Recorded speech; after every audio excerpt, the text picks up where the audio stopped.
پھر آپ نے فرمایا کہ ارتداد کا قانون، تو بھیا ارتداد کا قانون آپ انڈیا میں بیٹھ کے یہ بات کر رہے ہیں، کہاں نافذ کرنا ہے ارتداد کا قانون؟ ہمارے یہاں پاکستان میں، یہاں ایک سے ایک بڑا مرتد ہے۔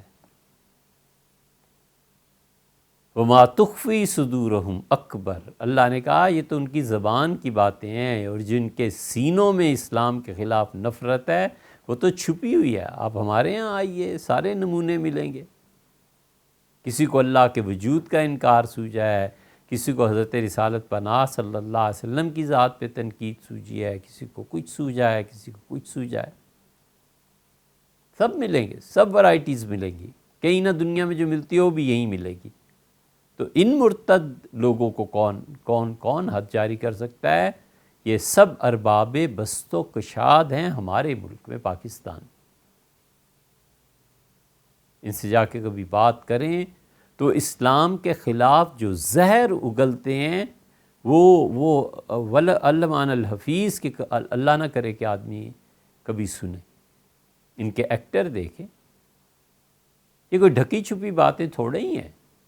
رمضان میں ایکٹریس خواتین اٹھ کے جنہوں نے عمر ساری فلمی دنیا میں گزاری ہے، اللہ تعالیٰ انہیں معاف فرمائے، ہمیں ان سے کیا بغض ہے؟ کچھ نہیں، اللہ ہمیں انہیں سب کو یہ ہدایت دے، لیکن یہ زیادتی تو نہ کریں کہ وہ قرآن پاک کی تفسیر بیان کریں۔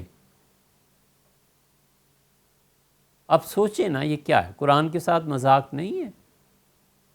ہمیں سیاست سے کوئی غرض نہیں۔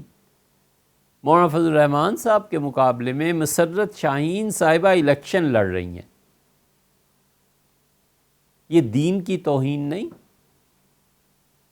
وہ شخص نہیں ہے، ان سے ہزار اختلافات، لیکن اس کے نام کے ساتھ مولانا لگا ہوا ہے نا، تو اس کی توہین کے لیے ایک ایسی کردار کی خاتون کو کھڑا کیا جا رہا ہے۔ یہ سب کیا ہے؟ یہ سب ارتداد نہیں ہے؟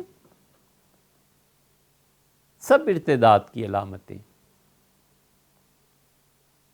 اللہ نے یہ نہیں کہا وَمَن لَّمْ يَحْكُم بِمَا أَنزَلَ اللَّهُ فَأُولَٰئِكَ هُمُ الْفَاسِقُونَ، پرلے درجے کے میرے نافرمان ہیں جو اس کتاب کے مطابق فیصلے نہیں کرتے جو میں نے نازل کی ہے۔